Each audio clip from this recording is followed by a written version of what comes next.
Amis cinéphiles, bonjour et bienvenue dans cette nouvelle vidéo du dimanche, vidéo donc qui sert un petit peu à raconter tout et n'importe quoi, vidéo hors sujet dans laquelle on va parler d'un clap et de la synchronisation pour ces vidéos, la synchronisation du son.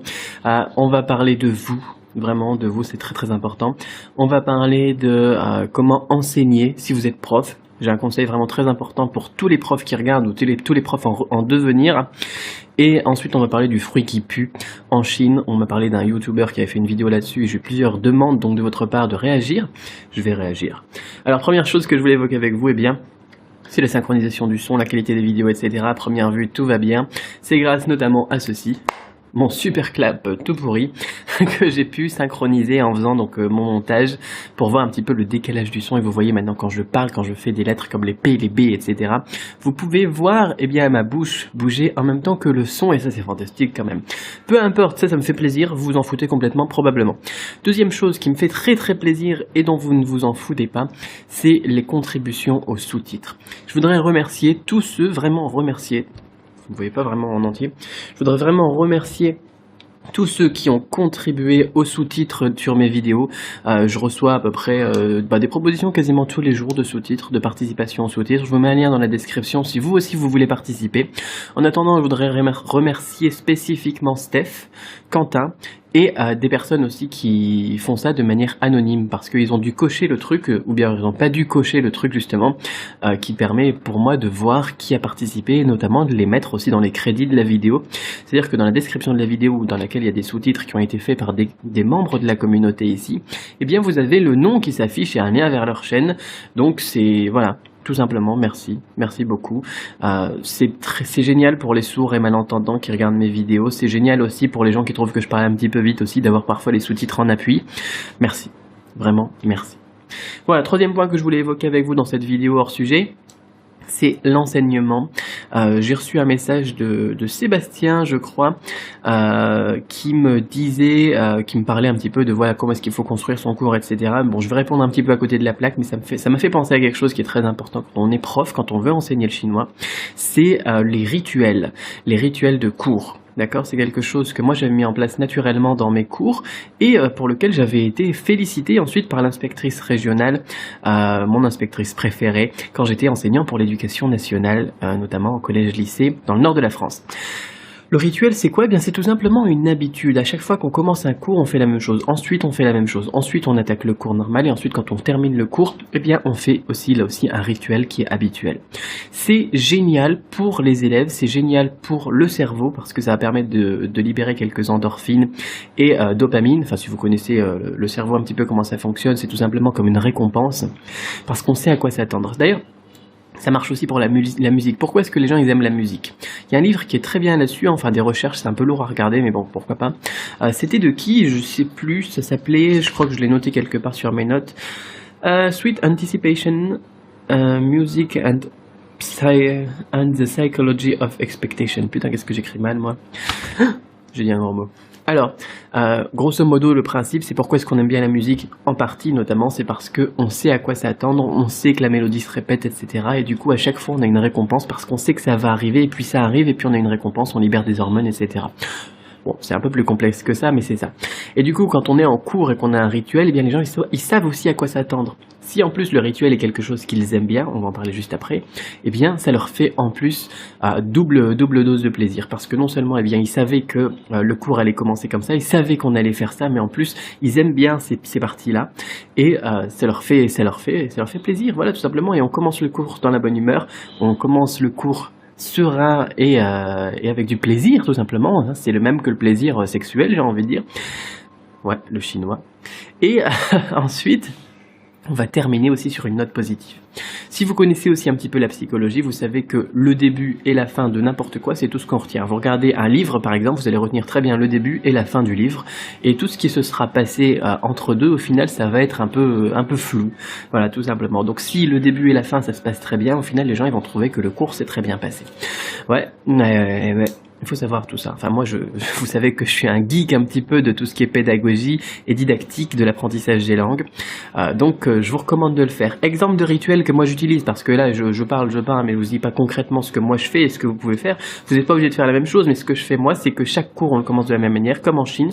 Je vais inviter les élèves à se lever tous. On va se dire bonjour en chinois, et puis là, ils vont tous répéter encore et ensuite, je vais les inviter à s'asseoir, et ça, c'est la première partie du rituel, c'est tout simplement la salutation.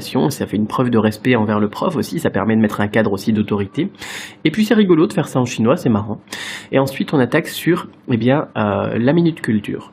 La minute culture, c'est quoi? C'est tout simplement 5 minutes dans lesquelles on va parler de culture. Alors ça, je faisais ça sur la fin maintenant.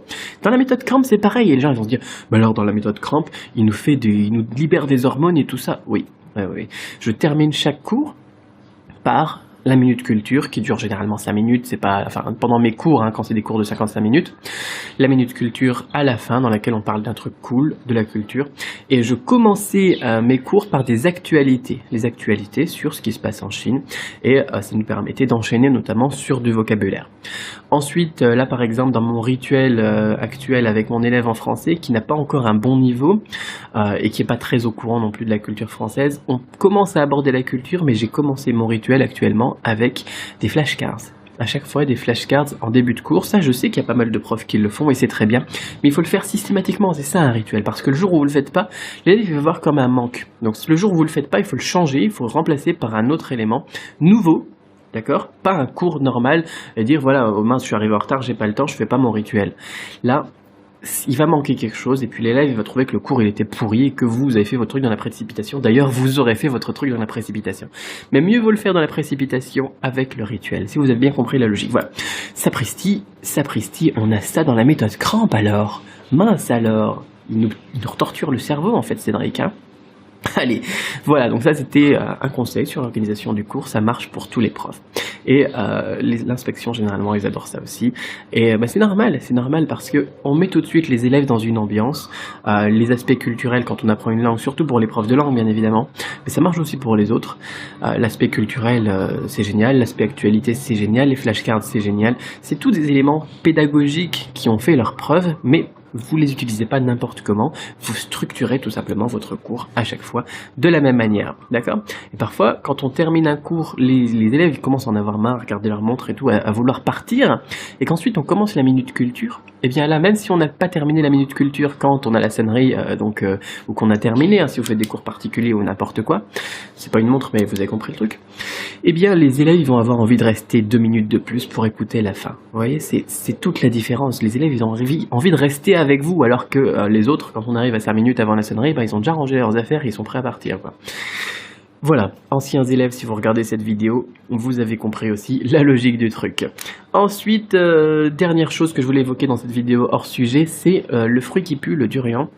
C'est très intéressant parce qu'actuellement, comme vous le savez peut-être, je suis en Thaïlande et il y a plein de gens qui me disent « Ouais, qu'est-ce que tu penses du fruit qui pue? Est-ce que tu en as mangé en Chine, etc. » Et puis j'ai vu cette vidéo d'Alixem ou quelque chose comme ça, je sais plus c'est quoi son nom, je vais vous mettre un lien vers sa vidéo ici en haut à droite, qui a fait une vidéo sur ce fameux fruit qui pue en Chine.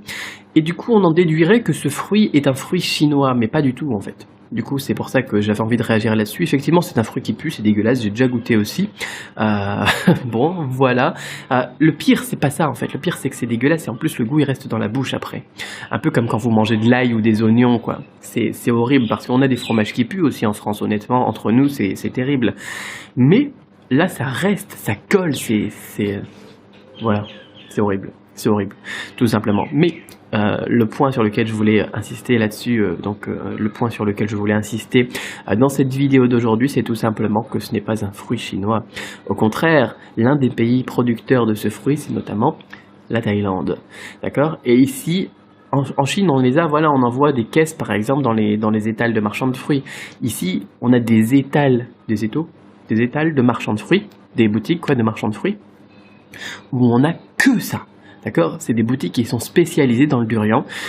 C'est horrible, tout simplement. On passe à côté, c'est horrible. Voilà, moi je passe à côté en moto, c'est terrible, vraiment terrible.